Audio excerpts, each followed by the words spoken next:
proceed, and I think it had a nice flow. We started a bit late, but I don't think that was mostly your fault. It was just the general collective fault, I would say, more than anything else. But otherwise, a good job, and that's what I can say on that.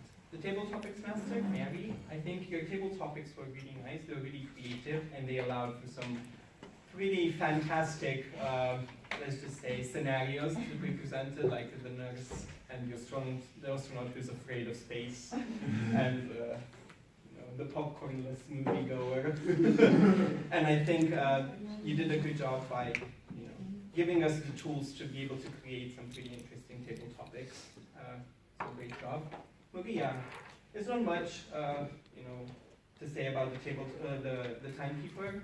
You skipped time. I think you did that really well. You presented us with both the time that was asked and the time that was actually completed. So great job. In terms of the grammarian, well, I think because you are a linguist, you are probably one of the best grammarians that we can have. I think you are very thorough. You focus both on how the syntax is and good stuff that people do, and also like what they can improve on.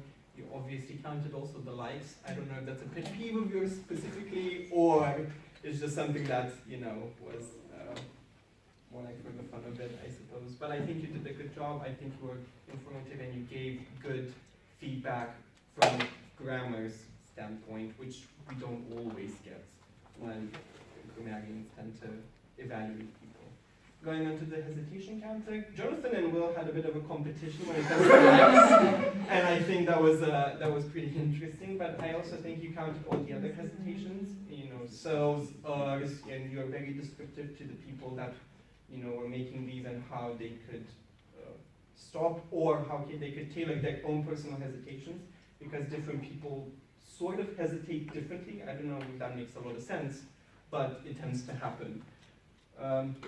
Moving on to the prepared speeches, this time we had a couple of people who actually had the booklets, which in the particular case, Karina could actually give proper feedback on the actual speech type that was to be provided. I forgot what type of speech you actually gave the evaluations, but get to the point. At one point I noticed that you were kind of at odds with the evaluation sheet, and that's a bit, I found that a bit, not necessarily odd, but different kinds of speeches need to focus on specific points. Yeah, some of them are really obsolete, so when I do them, I kind of skip the ones that this is like not important. But I think you did a good job. You gave good feedback to Laura. I think you told her, in your opinion, what she can improve, and also what she did really well. The smile thing, not moving all that much, or sometimes being really static. So I think that was a good job. Joyce, you also had the booklet, but I noticed you put the booklet down with the evaluation for Will's speech, and you read all of your notes from the phone. I don't remember what kind of speech Will particularly had, but most of the times if he actually gives you the booklet, try to follow like kind of the instructions that are there, because those are kind of tailored for the type of speech specifically. Yeah, it's great to give general feedback, both positive and negative, but if Will wants to focus on a particular kind of speech, try to tailor your evaluation in such a way that it's appropriate, especially if he gave you the tools to do that. So he had the booklet for you. Bob evaluating Jazz, I don't know if Jazz actually had I think you did have the thing. Also, kind of the same thing with Joyce, but at the same time, I feel that you're experienced enough to know kind of what to tell somebody, especially given particular types of speech. I think Jazz's type of speech was focusing on how to say it, and I believe that you focused very much on the actual type of speech that she gave, noticing words and how she's structured, and you also made a note about the fact that even though she spoke quite little time-wise, it did not feel that way, and I think that's kind of a hallmark of a good speaker in general.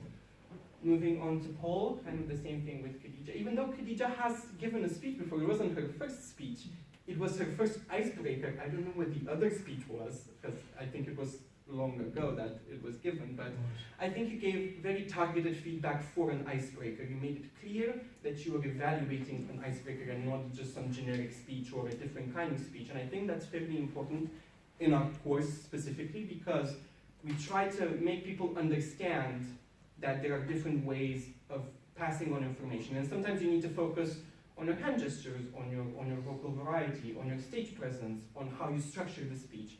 And I think that's fairly important to follow, and I think you did that really well. D, you also evaluated Maggie like according to the notebook. Unlike Joyce, you actually followed point by point. At one point, you put this there, and it's like you said something, and it's like, and then you came back, you gave Maggie a point, and then again. It's like it was a little bit of a ritual. You were kind of bending in admiration towards Maggie's speech. And but at the same time, I feel that the feedback that you gave was really good. You noticed some of the strong points that Maggie's speech had, and you also noticed some of the points of improvement that she could have. Me personally, I think Maggie kind of roached a little bit, and I think you noticed that, and I feel that's appropriate given that her speech was focused on vocal variety. You talked about the pitch. You talked about the volume, you spoke about things that were appropriate to the kind of speech that Mary actually gave. I'm not going to be that self-centered and evaluate myself because I feel that's a bit, overkill. So thank you for coming. Next time I hope to see you because it's the certificate award ceremony. So like next week we're going to give the certificates. Next week also I want people to give prepared speeches that are not coming back next year.